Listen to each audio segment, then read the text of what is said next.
여호와여 의의 호소를 들으소서. 나의 울부짖음에 주의하소서. 거짓되지 아니한 입술에서 나오는 나의 기도에 귀를 기울이소서. 주께서 나를 판단하시며 주의 눈으로 공평함을 살피소서. 주께서 내 마음을 시험하시고 밤에 내게 오시어서 나를 감찰하셨으나 흠을 찾지 못하셨사오니 내가 결심하고 입으로 범죄하지 아니하리이다.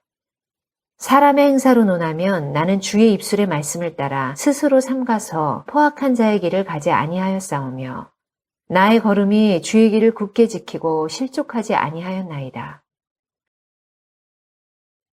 여호와께서 내 의를 따라 상 주시며 내 손의 깨끗함을 따라 내게 갚으셨으니 이는 내가 여호와의 도를 지키고 악하게 내 하나님을 떠나지 아니하였으며 그의 모든 규례가 내 앞에 있고 내게서 그의 율례를 버리지 아니하였음이로다.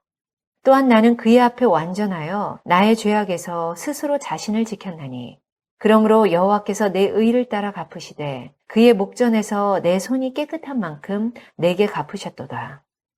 자비로운 자에게는 주의 자비로우심을 나타내시며 완전한 자에게는 주의 완전하심을 보이시며 깨끗한 자에게는 주의 깨끗하심을 보이시며 사악한 자에게는 주의 거스르심을 보이시리니 주께서 공고한 백성은 구원하시고 교만한 눈은 낮추시리이다. 주께서 나의 등불을 켜시며 여호와 내 하나님이 내 흑암을 밝히시리이다. 내가 주를 의뢰하고 적군을 향해 달리며 내 하나님을 의지하고 담을 뛰어넘나이다. 하나님의 도는 완전하고 여호와의 말씀은 순수하니 그는 자기에게 피하는 모든 자의 방패시로다. 자, 우리 인사하겠습니다. 반갑습니다. 반갑습니다. 네. 구약의 열왕기 상을 보면 엘리야가 우상 숭배를 하는 왕과 왕비를 향하여서 그들의 죄에 대하여서 이제 곧 3년 반 동안 이제 가뭄이 들 것이다라고 예언을 합니다. 그래야 엘리야는 바른 말을 했다는 그 이유만으로 죽음의 위협을 당하게 됩니다. 이에 두려웠던 엘리야는 목숨을 위해서 숨었습니다. 그때 하나님께서 까마귀를 통하여서 주야로 먹을 수 있는 음식들을 그렇게 공급해 주셨습니다. 그리고 그 시기에 온 나라는 정말로 가뭄이 들었습니다. 온 시내가 다 말랐습니다. 이후에 하나님은 엘리야에게 한 과부의 집에 가라라고 말씀하십니다. 이 과부는 남편도 없이 아들 하나와 함께 사는 가난한 여인이었습니다. 이곳에서 엘리야는 염치도 없이 여인에게 빵과 물을 달라고 합니다. 이때 여인은 군말 없이 그 빵을 만들어 대접합니다. 여인이 만들어 온 빵은 이제 마지막 남은 것으로서 한 끼 식사를 하고 이제 죽으려고 남긴 마지막 음식이었습니다. 다른 사람들 같으면 나 먹을 것도 없는데 당신에게 줄 것이 어디 있겠느냐고 하겠지만 이 여인은 이왕 굶어 죽을 것인데 하나님의 선지자에게 잘 대접하고 죽자란 심정으로 그렇게 대접한 것입니다. 그런데 이러한 사르밧 과부에게 매일매일 먹을 것이 생겼습니다. 가루통에서 계속해서 가루가 나왔습니다. 또 기름병에서 계속해서 기름이 나왔습니다. 그리하여서 엘리야와 또 과부의 식구가 기근의 시기에 살아남았습니다. 하나님이 지켜주셨기에 엘리야가 잡히지도 않았고 또 굶주리지도 않았습니다. 그렇습니다. 의로운 사람은 고난을 당해도 하나님이 지켜주십니다. 그리고 고난 중에서도 먹고 마시게 하십니다. 모든 것은 하나님의 손에 달려 있습니다. 오늘 우리는 본문의 말씀을 통하여서 어렵고 힘들 때 어떤 삶을 살아가야 될지를 함께 나누고자 합니다. 오늘 우리는 시편 17편과 18편을 함께 나누고자 합니다. 말씀을 통하여 큰 위로와 도전과 은혜를 받으시길 주의 이름으로 축원드립니다. 첫 번째 메시지입니다. 죄 없는 사람의 호소에 대해서 17편 1절에서 5절까지 말씀합니다. 어느 한 사람이 억울한 누명을 쓰고 지하 독방에 갇히게 되었습니다. 그는 지하 독방에서 고독과 절망 가운데 살고 있었습니다. 그렇게 힘들어했습니다. 그렇게 절망과 고독 속에서 하루하루를 보내고 있을 때 그동안 자신이 그토록 사랑을 쏟아부었던 가족과 친구들이 자기를 외면하는 것을 느끼게 됩니다. 그는 독방벽에 신은 없다. 아무도 나를 돌보지 않는다라는 그러한 글을 적어놓고 세상을 원망하기 시작했습니다. 그러던 어느 날 그 감방에 갈라진 틈새로 파릇파릇한 새싹이 돋아나고 있다는 것을 그가 보게 됩니다. 그래서 그는 간수가 주는 물을 조금씩 아껴서 매일매일 새싹에게 물을 주었습니다. 며칠 후에 새싹이 자라서 아름다운 파란 꽃을 피웠습니다. 이 억울한 죄수는 생명의 신비에 감동을 얻었고 또 무릎을 꿇고 벽면에 예전에 자기가 적어 놓았던 원망 섞인 글을 지워버리고 다음과 같이 글을 적었다고 합니다. 하늘이 준 생명의 신비, 이제 나는 외롭지 않다. 인생은 고독한 여행이다. 그러나 여행의 동반자를 만나면 행복하다. 나는 결코 고독하거나 하찮은 존재가 아니다. 하늘의 소중한 선물이다. 라고 그가 적었습니다. 여러분, 소망의 씨앗이 그의 마음에 싹을 틔웠고 아름다운 소망의 꽃을 피웠던 것입니다. 오늘 우리에게는 희망이 있습니다. 그 희망은 하나님을 통하여 얻게 된 희망입니다. 그러므로 우리는 다시 일어설 수가 있는 것입니다. 오늘 우리가 읽었던 본문 중에 시편 17편 1절부터 5절까지는 죄 없는 사람의 호소가 나옵니다. 본문에서 다윗은 자기는 죄가 없다라고 말하고 있습니다. 그런데 그가 하나님 앞에서 정말 아무런 죄가 없어서 자신이 무죄하다고 말하는 것은 절대 아닙니다.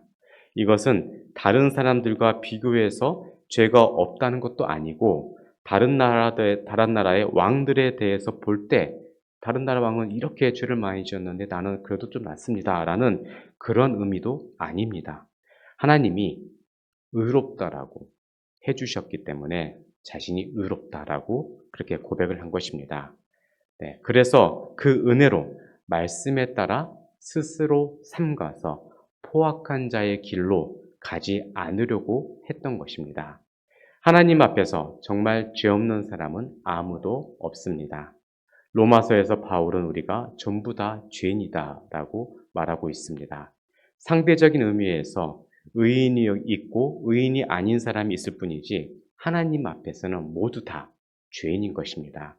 본문에서 다윗은 자기가 무죄한 사람이라고 호소를 하고 있지만 자신의 진정한 모습을 알게 된다면 절대로 그런 말을 할 수가 없는 상황인 것입니다. 그런데도 성경에서는 다윗의 그 호소를 기록하고 있습니다. 왜 그렇습니까? 하나님이 너는 의롭다라고 해 주셨기 때문입니다. 그래서 의롭다라고 자신이 주장하고 있는 것입니다. 한때 다윗은 율법을 어긴 적이 있습니다. 밧세바를 간음했지 않습니까? 그는 그때 10계명의 6계명부터 10번째 계명까지 다 어겼습니다. 살인하지 말라고 했는데 살인했습니다. 간음하지 말라고 했는데 간음했습니다. 도둑질하지 말라고 했는데 여인을 도둑질했습니다.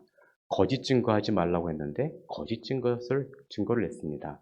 또 내 이웃의 집을 탐내지 말라고 했는데 내 이웃의 집을 탐냈습니다.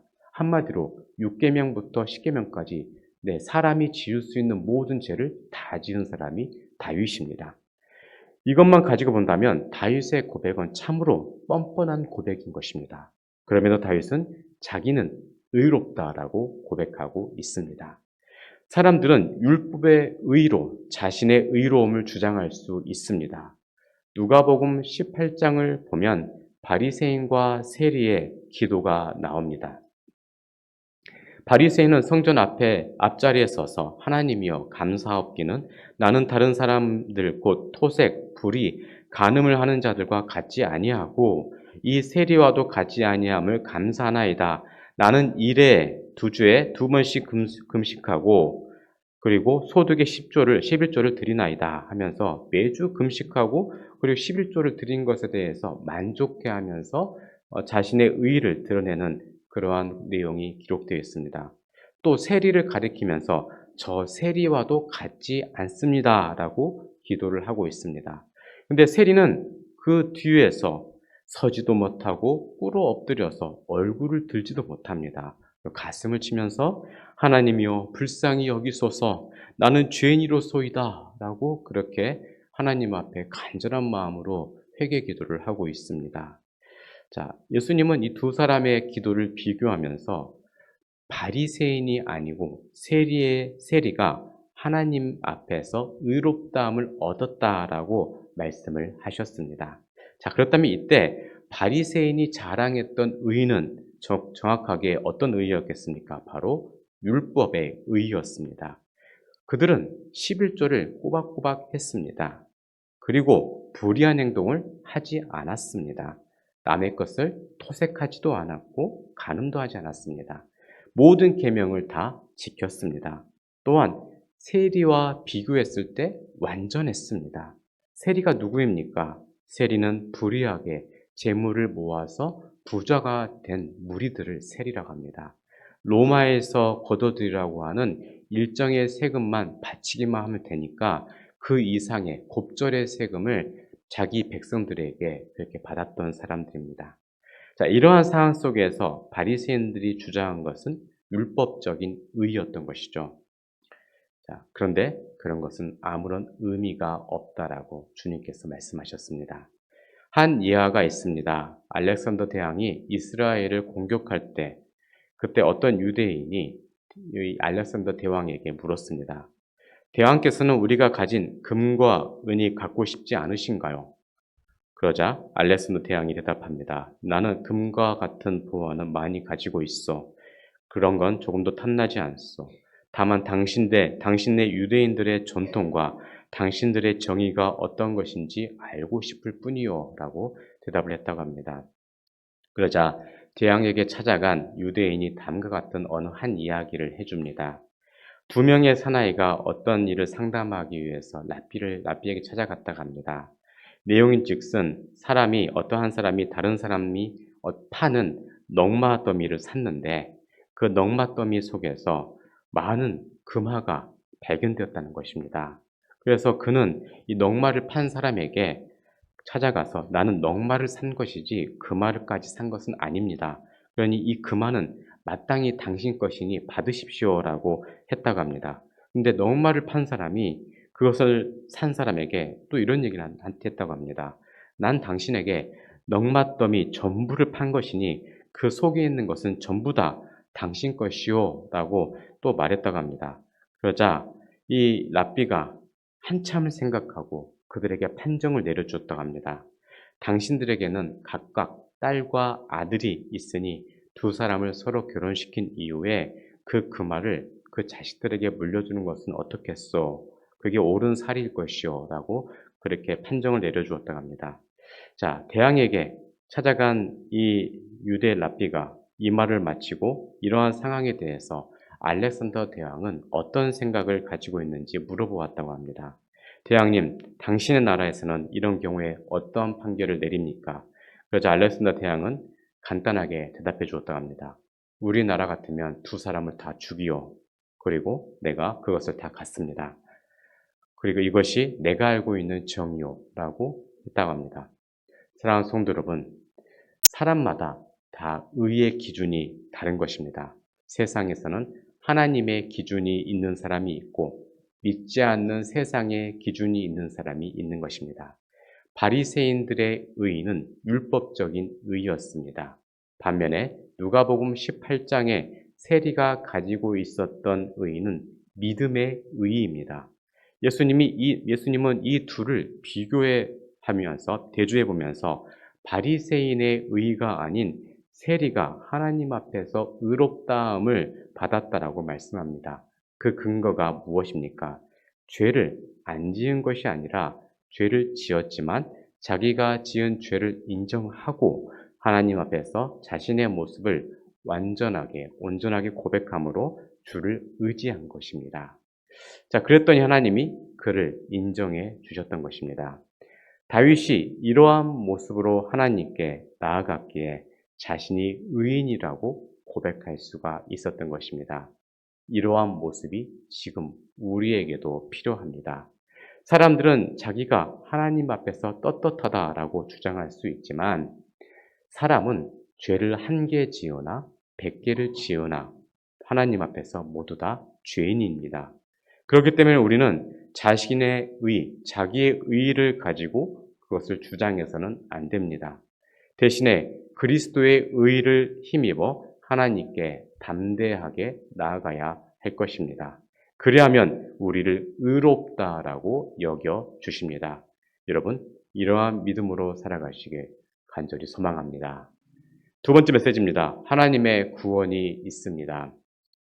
고난의 시기는 자신의 신앙이 진짜인지 가짜인지를 시험할 수 있는 좋은 기회가 됩니다. 참된 신앙은 고난 속에서 빛이 납니다. 그런데 가짜 신앙은 반드시 무너지게 되어 있습니다.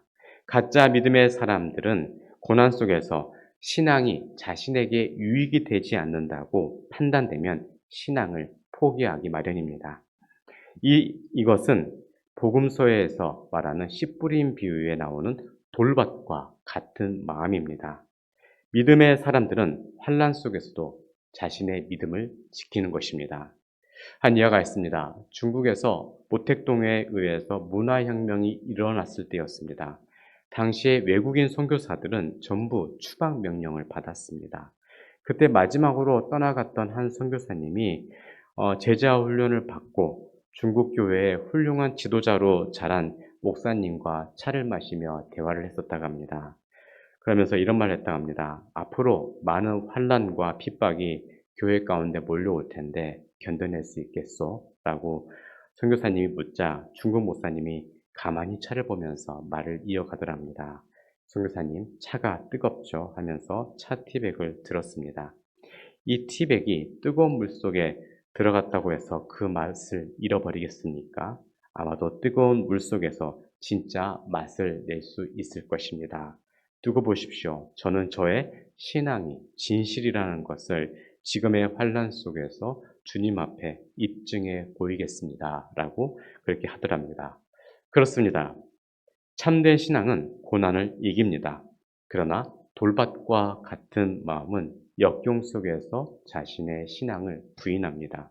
여러분, 우리는 옥토밭과 같은 마음으로 주님 앞에 우리의 믿음을 증명해 보여야 할 것입니다. 이제 시편 18편으로 들어가면 이 말씀 속에는 여호와의 구원에 대해서 말씀하고 있는 것을 알 수 있습니다. 우리가 읽지는 않았지만 7절부터 9절 말씀 보면 다음과 같습니다. 땅이 진동하고 산들의 토도 요동하였으니 그의 진노로 말미암음이로다. 그의 코에서 연기가 나오르고 입에서 불이 나와 사름이여 그 불에 숯이 피었도다. 그가 또 하늘을 들이우시고 강림하시니 그의 발 아래는 어두캄캄하도다. 아멘.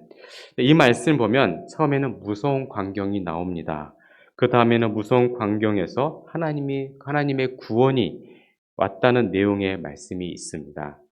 이것은 다윗 자신이 큰 환난 속에서 구원받았다는 그 내용을 고백하고 있는 것입니다. 다윗은 이 본문의 말씀과 같이 마치 땅이 진동하는 것만 같고 산의 터가 요동하는 것 같고 또 연기가 가득 찬 것과 같은 고난을 겪어왔던 사람이었습니다. 그는 사울의 손에 여러 번 죽을 뻔했습니다. 그래서 산으로 들판으로 피해 다녔습니다. 그리고 그는 전쟁 때 많은 위기를 경험하기도 했었습니다. 이러한 시기에 다윗이 하나님의 은혜를 경험한 것입니다. 하나님의 은혜로 무서운 폭우와 폭풍우와 연기 속에서 구원을 받았던 것입니다. 우리가 구원을 받았다고 할 때 두 가지의 구원을 볼 수가 있습니다. 하나는 육적인 구원이고 또 하나는 영적인 구원입니다. 육적인 구원은 우리의 육신이 잘 되고 몸이 건강해지고 가정이 평안해지고 또 나라가 평안해지는 것을 말합니다. 이러한 구원은 구약에서 자주 말씀하는 구원입니다. 예를 들어서 하나님은 자신을 사랑하는 자에게는 복을 주어서 천대에 이르게 하는 그 은혜가 있고 또 계명을 지키지 않는 자들에게는 저주가 3대, 4대까지 이르게 하시겠다라고 말씀하셨습니다. 또 어떤 분은 그 말씀을 듣고 잘 믿으면 수천 대의 복을 주신다고 했으니까 조상 중에 하나만 잘 믿으면 자손들이 안 믿어도 다 구원받겠다라고 그렇게 생각을 하기도 합니다. 근데 그것은 아니죠. 예, 어떤 사람은 할아버지나 아버지가 죄를 지으면 자손들이 아무리 잘해도 소용이 없는 것 아니겠는가라고 생각하는 사람도 있습니다. 이것은 성경을 잘못 본 것입니다. 어쨌든 이것은 구약의 육적인 복을 의미하는 것입니다. 지금 대한민국에서 새로운 사업을 해서 부자가 된 사람은 매우 적습니다. 그 이유가 있습니다. 그 이유는 우리가 예전에 전쟁을 겪은 이후에 새롭게 부자가 된 몇몇 집안들이 대한민국에서 돈 될 만한 사업들은 다 하고 있기 때문입니다. 심지어 슈퍼마켓도 하죠. 콩나물도 만들어 팔고 두부도 만들어 팝니다. 그래서 누군가 뭔가를 하려고 해도 너무 진입장벽이라는 게 높아가지고 새로운 일을 시작하기가 어려운 사회가 된 것입니다. 그렇다고 해서 우리가 재벌들을 원망할 수는 없습니다. 그들이 법을 어기면서 사업을 하는 것도 아니기 때문입니다. 결국 선대에 물려받은 수많은 재산들로 하여금 그들은 자자손손 복을 누리고 있습니다. 그와는 반대로 부모가 잘못한 것이 있으면 그 화가 자손들에게도 미치는 경우가 있습니다. 예를 들어서 친일파 집안이 그렇습니다. 그들은 공무원을 하기도 어렵습니다. 혹시라도 일반 행정 공무원이나 경찰 공무원이 됐다고 하면 사람들은 어떻게 해서든지 그것을 알아내어서 누구누구 친일파 후손이 이번에 공무원 됐다더라 하면서 인터넷 싹 퍼뜨립니다. 그렇게 되면 그 사람이 어떠한 노력을 했는지 그리고 그가 얼마나 정직한 사람인지는 전혀 관심이 없습니다. 사람들은 그저 그의 할아버지나 아버지가 어떠한 사람인지에만 관심이 있습니다. 아마 그들 집안은 예수님이 다시 오시는 재림의 때까지 그 집안은 저주를 받으며 살아갈 것입니다. 이러한 것들이 바로 육적인 복을 말하는 것입니다. 그런데 구약의 복은 여기까지입니다. 신약의 복은 다릅니다. 영적인 복인 것입니다. 믿음으로 예수 그리스도를 믿고 죄사함을 얻었다면 그리고 회개해서 내 마음에 평안과 안정을 얻게 되는 것을 말씀을 합니다. 그래서 내 영혼이 구원을 받는 것을 바로 영적인 복이다라고 말씀을 합니다. 요한 3절 보면 내 영혼이 잘된 같이 내가 범사에 잘되고 라는 그러한 말씀이 있습니다. 영혼이 잘되면 육적인 복도 따라온다는 것입니다. 또 주님은 너희는 먼저 그의 나라와 그의 의를 구하라. 그리하면 이 모든 것을 너희에게 더하시리라 라고 말씀하셨습니다. 우리가 하나님 앞에서 영적인 복을 받게 된다면 결국 영혼이 구원을 받고 육신의 생활도 복을 받게 된다는 약속의 말씀입니다. 미국의 MGM이라는 옛날에 영화 회사가 있었습니다. 지금은 부도가 났지만 옛날에 이제 뭐 영화를 보면 호랑이 한 마리가 나와가지고 어흥 하는 그런 회사가 있었습니다. 예. 우리가 잘 아는 그 만화영화 톰과 제리 만화영화도 이 회사에서 만들었습니다. 이 회사 이름이 MGM인데 마지막에 M은 설립자의 이름인 메이어의 약자입니다. 이 사람이 어렸을 때 친구와 싸운 적이 있는데 이 친구한테 한 대 맞고 집에 들어와서 분통을 삭히질 못하고 그 친구를 욕하더랍니다. 그러니까 어머니가 이 메이어를 데리고 친구 욕을 실컷 하라고 이렇게 합니다. 그래서 이제 산에 앞에 가서 이 친구를 욕을 합니다. 나쁜 놈아, 뭐 못된 놈 하면서 그렇게 욕을 합니다. 그러자 그 소리가 메아리가 되어서 10배의 소리로 자신에게 들려오더랍니다. 그래서 어머니가 이번에는 하나님이 너를 축복하신다라고 한번 외쳐보라고 시킵니다. 메이어가 또 그렇게 말하자 메아리가 자신에게 축복의 메시지로 돌아오는 것을 그가 들었습니다. 그때 그가 이렇게 생각을 합니다. 내가 남을 향해 한번 욕하면 그것이 10배로 돌아오고 축복하면 또한 그것이 10배로 돌아오게 된다는 것을 그가 깨닫게 됩니다. 그래서 메이어는 그 교훈을 평생에 새기고 MGM이라는 큰 영화사를 세웠던 것입니다. 사랑하는 성도 여러분, 우리가 구원을 받는 것은 내가 잘나거나 의로워서가 아닙니다. 오직 하나님의 은혜입니다. 만약 하나님께서 우리를 붙잡아 주시지 않았더라면 우리는 죽을 수밖에 없었던 인생이었습니다. 이러한 은혜를 받은 백성은 어떠한 고난이 있더라도 이겨내야 합니다.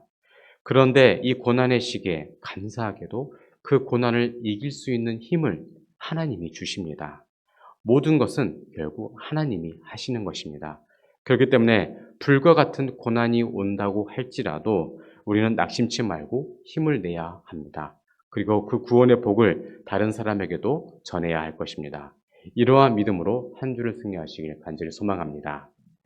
세 번째 메시지입니다. 하나님의 공의로운 심판이 있습니다. 우리가 읽은 시편 18편의 20절과 30절 그 내용의 말씀을 보면 여호와 하나님의 공의로운 심판에 대해서 말씀하고 있습니다. 여러분, 하나님은 공의로운 분이십니다. 그래서 20절부터 24절 보면 여호와께서 내 의를 따라 상 주시며 내 손의 깨끗함을 따라 내게 갚으셨으니 이는 내가 여호와의 도를 지키고 악하게 내 하나님을 떠나지 아니하였으며 그의 모든 규례가 내 앞에 있고 내게서 그의 율례를 버리지 아니하였음이로다. 또한 나는 그의 앞에 완전하여 나의 죄악에서 스스로 자신을 지켰나니 그러므로 여호와께서 내 의를 따라 갚으시되 그의 목전에서 내 손이 깨끗한 만큼 내게 갚으셨도다라고 기록되어 있습니다. 하나님은 우리가 행한 대로 갚아주신다는 말씀의 내용입니다. 그래서 다음에 25절 보면 자비로운 자에게는 주의 자비로우심을 나타내시며 완전한 자에게는 주의 완전하심을 보이시며 라고 기록되어 있습니다. 하나님의 공의로운 심판을 말씀하고 있는 것입니다. 선한 자에게는 선으로 갚아주시고 악한 자에게는 악으로 갚아주신다는 약속의 말씀입니다. 재판이 나오는 드라마를 보면 자주 나오는 정의 여신상이라고 하는 그 한 여신상이 있습니다. 이 여신상은 천으로 눈을 가리고 있고 한 손에는 칼을 잡고 있고 또 한 손에는 이 저울을 들고 있습니다. 이 정의의 여신상의 이름은 본래의 이름은 디케이입니다. 그리스 신화를 보면 제우스가 율법의 여신 테미스 사이에서 세 여신을 낳습니다.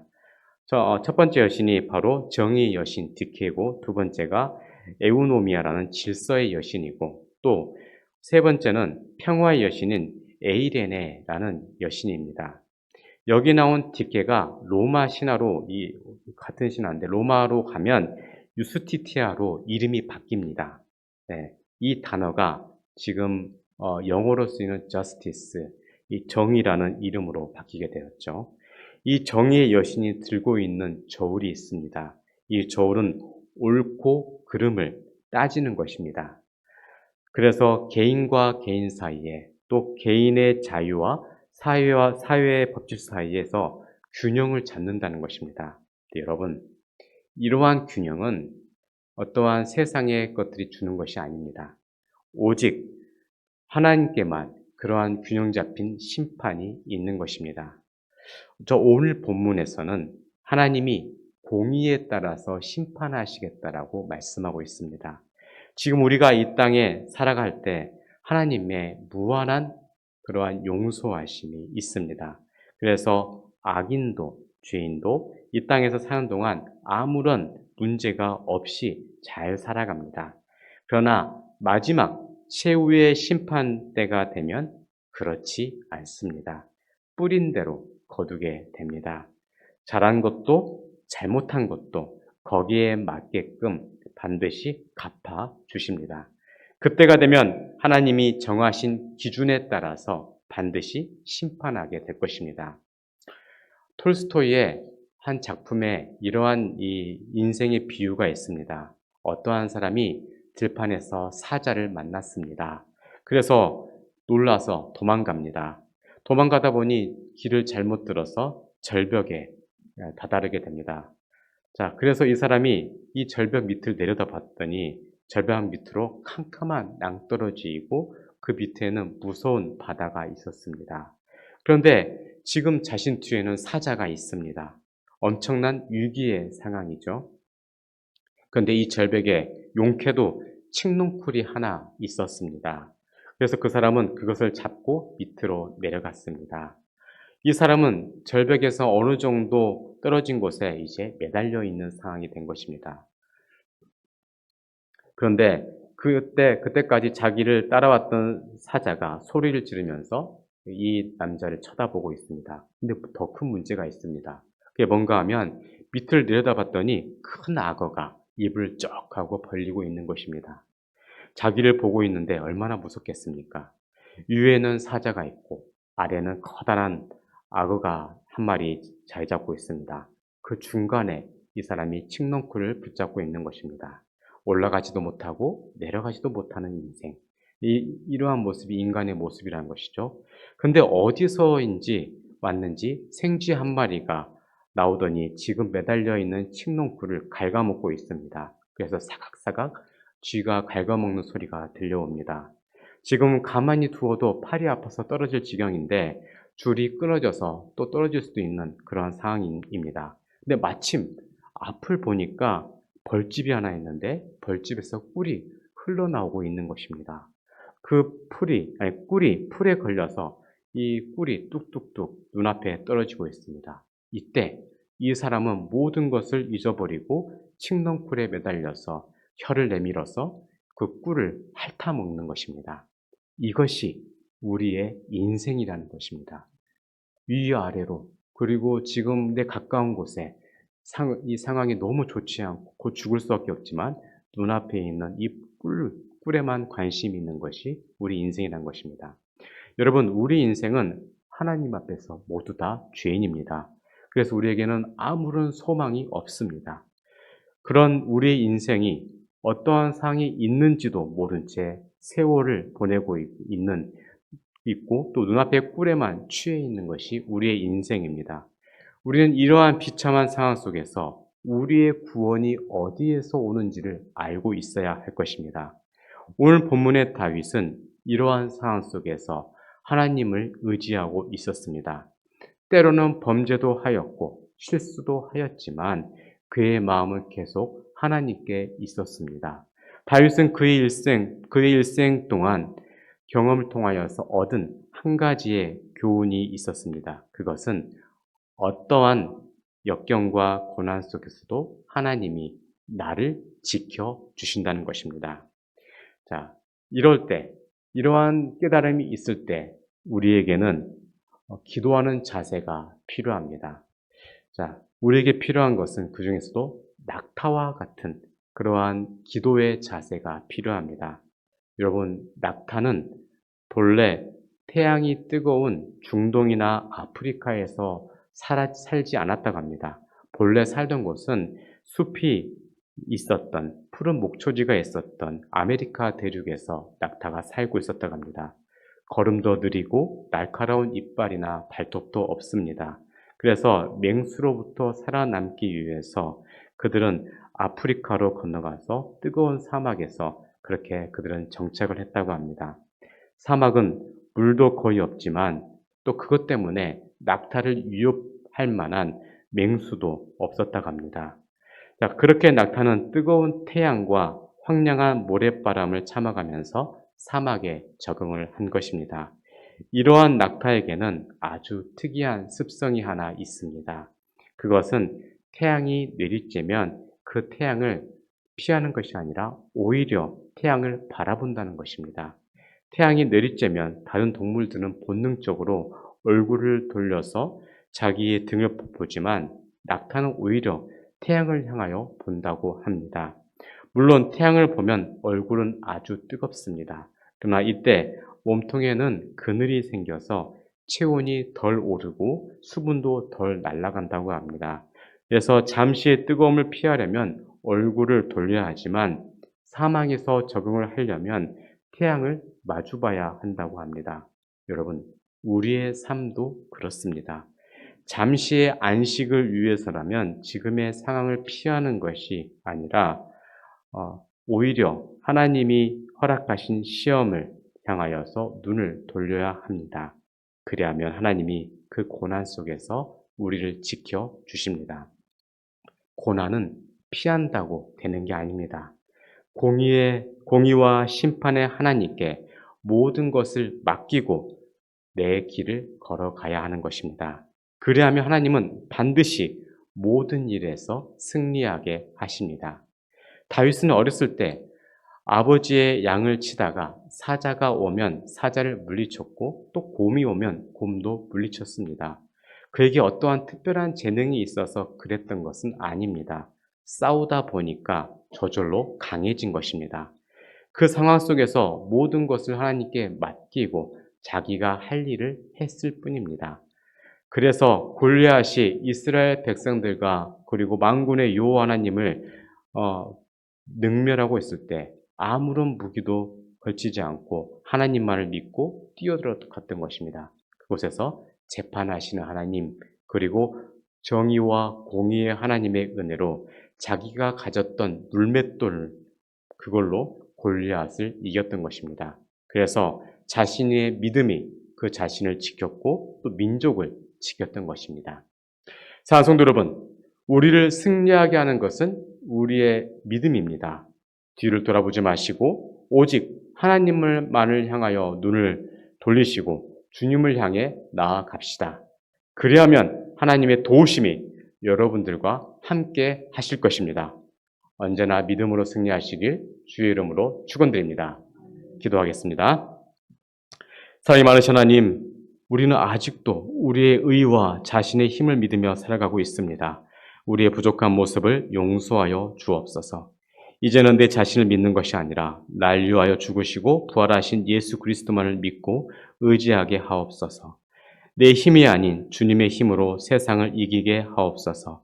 언젠가 때가 되면 하나님의 심판이 찾아올 줄 믿게 하시고 마지막 승리를 위하여서 지금의 삶 속에서 피 흘려 싸우는 우리의 삶의 자세가 있게 하옵소서. 감사드리며 예수님 이름으로 간절히 기도드리옵나이다. 아멘.